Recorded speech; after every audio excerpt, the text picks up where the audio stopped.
बिस्मिल्लाहिर्रहमानिर्रहीम, अस्सलाम वालेकुम एंड हेलो एवरीवन। आज मैं बना रही हूँ ज़बरदस्त सा लाल खूबसूरत सा टोमेटो सूप और इसे बनाना और खाना बहुत ही मज़े का और बहुत आसान होता है।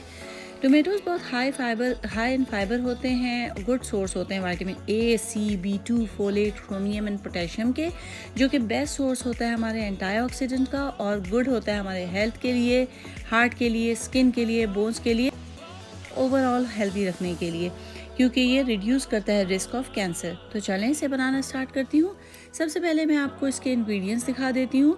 यहाँ पर मैंने लिया है 1 पाउंड टमाटर और एक मैंने स्मॉल साइज़ का अनियन लिया है, उसको रफली चॉप किया है। थोड़े से पार्सली लिए हैं जो गार्निशिंग में यूज़ करूँगी। 1-2 आप ले लें लहसुन की कलियाँ, उसको छोटे छोटे काट लें। और हाफ़ कप लिया है मैंने यहाँ पर पास्ता, या जो सूप के लिए जो पास्ता या नूडल होता है वो ले लें। 1 आप ले सेलरी स्टॉक, और उसके अलावा मैं यहाँ पर कुछ ऑलिव ऑयल यूज़ करूँगी। 2 कप मैंने यहाँ पर लिया है चिकन स्टॉक। तो ये सारी चीज़ें हमारी जाएंगी सूप की प्रिपरेशन के लिए। तो चलें मैं इसे बनाना स्टार्ट करती हूँ।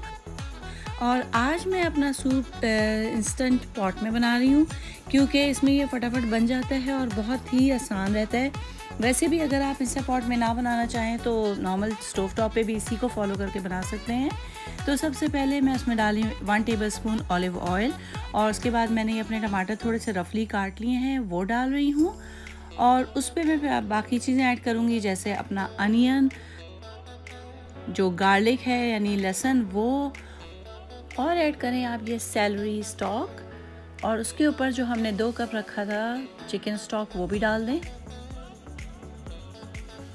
अच्छा, मैं इसमें सॉल्ट बिल्कुल ऐड नहीं कर रही क्योंकि स्टॉक में ऑलरेडी सॉल्ट है।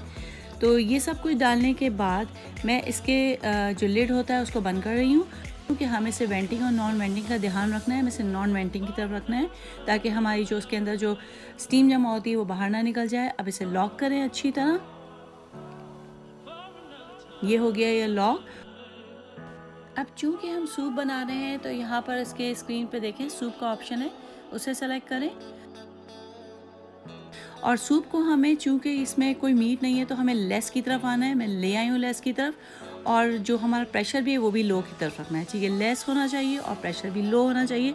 20 मिनट्स का टाइम मिला है, तो 20 मिनट्स हम सुकून से गुजारते हैं इधर उधर, और उसके बाद मैं आपको दिखाती हूँ। And if you like my recipes please don't forget to like, share and subscribe to my channel. अब हमारा 1 मिनट ही रह गया है, और मीनवाइल मैंने अपने जो नूडल्स या जो पास्ता होता है ना सूप का, वो भी बॉयल करके रखा हुआ है साथ।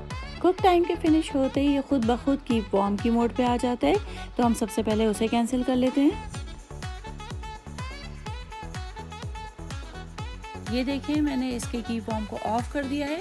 अब हम इसके नॉब को, जिससे वेंटिंग और नॉन वेंटिंग जहाँ लिखा होता है ना, ताकि स्टीम सारा अंदर रहे या बाहर रहे, हम उसको नॉन वेंटिंग की तरफ ले आते हैं ताकि सारा स्टीम जो है वो बाहर निकल जाए। ये देखें, मैं इसको हाथ से नहीं करती क्योंकि काफ़ी गर्म होता है, अंदर से तेज़ी से स्टीम बाहर आता है। तो अब ये हमारा सारा स्टीम बाहर निकल चुका है, हम इसे खोल लेते हैं।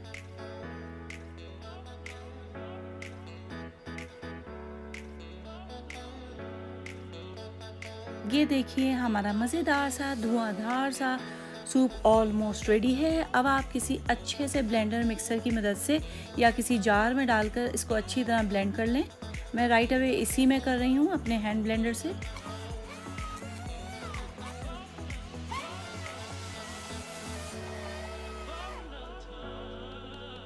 तो ऑल डन हो गया ये ब्लेंडिंग। इसको देखें, आप हिलाकर देख लें, और जो इसमें हमने नूडल बॉईल करके रखा था ना अपना सूप के लिए, जो नूडल या पास्ता जो भी कहें वो बॉईल करके रखा था वो डाल दें इसमें, और इसको हिला मिला लें अच्छी तरह। ऊपर से डाल रही हूँ मैं इस पर फ्रेशली ग्राउंड पेपर, और चाहे तो पेपर पाउडर भी डाल सकते हैं। सॉल्ट भी इस वक्त चेक कर लें कि सही है या नहीं है। मेरा सॉल्ट बिल्कुल एक्यूरेट था। और अब मैं इसे प्लेट कर रही हूँ, और ज़बरदस्त सा मेरा मज़ेदार सा टोमेटो सूप बिल्कुल रेडी टू सर्व है। बहुत हेल्दी है, बहुत ही मज़ेदार होता है। इसको गार्निश करें आप फ्रेश पार्सली के साथ, या चाहे तो कोरिएंडर से भी कर सकते हैं, डजंट मैटर।